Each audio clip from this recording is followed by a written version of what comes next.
Where shall I start from? You state who you are, what your name is, And and where you come from. my family. But is that right? Yeah. I was born in Thursday Island to Arthur Matt and Emily O'Gale. I'm the oldest of 9 children. All right. As I grew up, I mixed with everybody. I loved everybody, with the good and the bad. And I had many enemies also. But that didn't let me worry about that because we are living here in short time, more or less borrowed time. And my life has been a hard case, but I fought to where I am today. I lost my husband in March 16th, 1983. I then shifted to Cairns before he died to live a life that I wanted to have my children educated.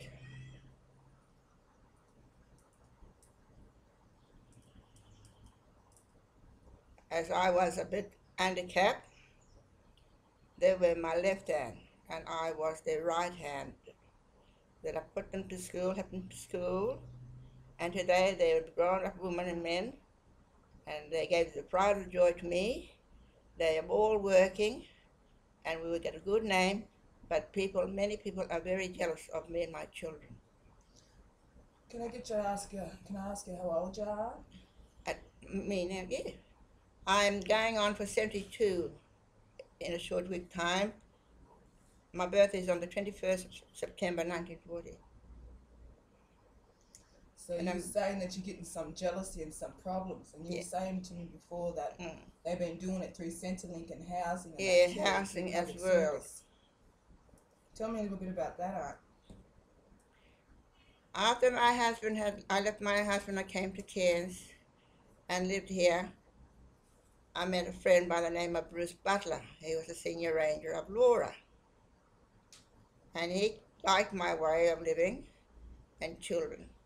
The first Christmas that we had here in Cairns, he came by and said to me, "Can I come and have lunch with you?"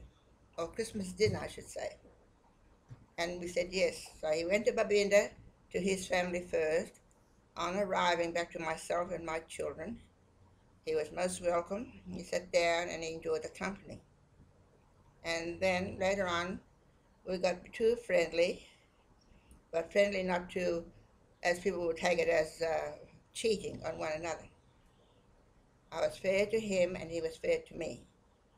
And then he liked my way of living, that he asked my children to take my 4 boys, the 2 sisters. 2 of the girls had 2 boys each. They were going to school. Jamie, at the time, was going to Trinity Bay High School.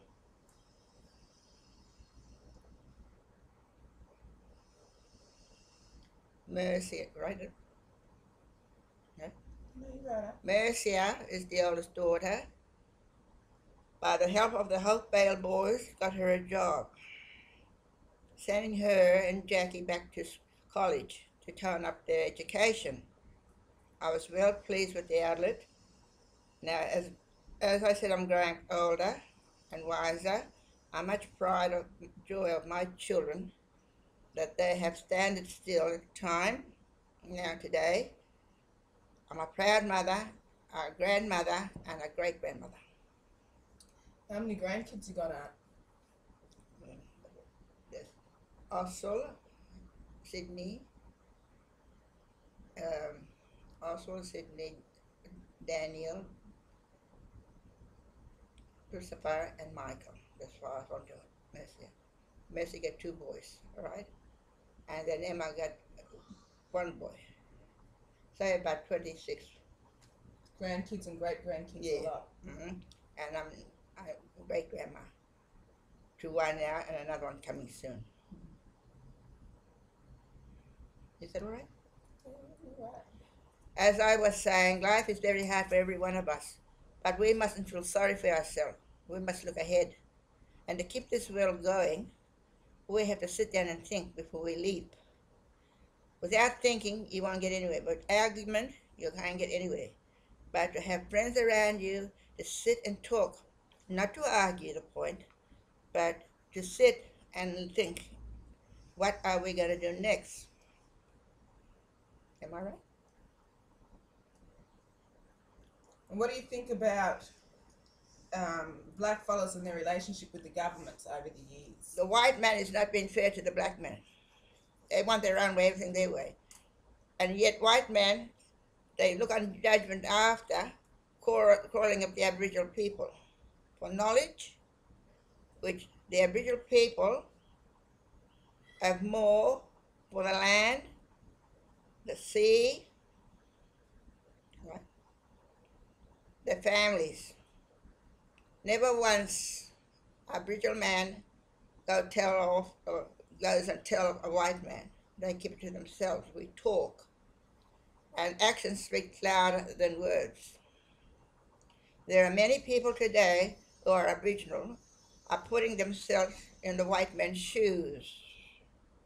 They're forgetting where their blood comes from, which they have no shame. That is what's destroying the Aboriginal community of Australian people. White men want more and less given to the people that owns the land. That's not being fair at all. And white man marry black woman for nothing. White woman can't take over the household or do anything. They're still in strife. So what may it be? Here in Australia, I'm living in Cairns. I've been here quite some time now, and I've looked and I've talked to many people. I, for one, I look after people who care for me. I don't have to have people around me asking for money all the time. If the old people hadn't had money, I would take them into the cafe with me and my children and sit down with them and buy their food and ask them to eat and not to be shy. They would say, oh, Gilly, we can't do that. I said, yes, you can. It's my turn, my table, you sit. After eating, they would cry and say to me, I wish there were more girls like you who would swallow their pride and move on into this world. Mm. I want to talk about Uncle Bruce anyway. Yeah, I was going to ask you, because you talked a little bit about the government and them always taking black fella knowledge, but you lived your husband or the man that you lived with for a long time. That's why I live with my husband. My husband and I spend that. I'm talking about Uncle Bruce now. Yeah. Then, as I said, I met this man here. He came from Mora. He met me in the TAB one day. Mercy and I had gone shopping, and Mercy went her way for a little while.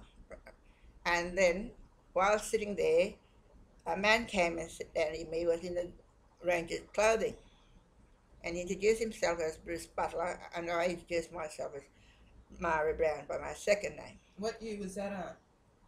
Right? What year? 82. 1982. Then on, he saw the way that I lived, that I could sew, cook, and make laughter, that he had understood, and he loved that. So we shifted from Cairns down to Gordonville for a while, myself and my children. Then one day, he followed me. And I said, what you doing? And he said, I want you to do something for me. And I had my mum with me on the veranda that morning. Can you please sew badges on my shirt? They're, what do you call it? Ranger badges. And sew some clothes for him, stitch them up, which I had, and my mother also helped me. My mum was with me for a holiday. I'm the only one from my family that married back into the Aboriginal family, and very proud of it. Going on in age now, I need to talk more about life itself.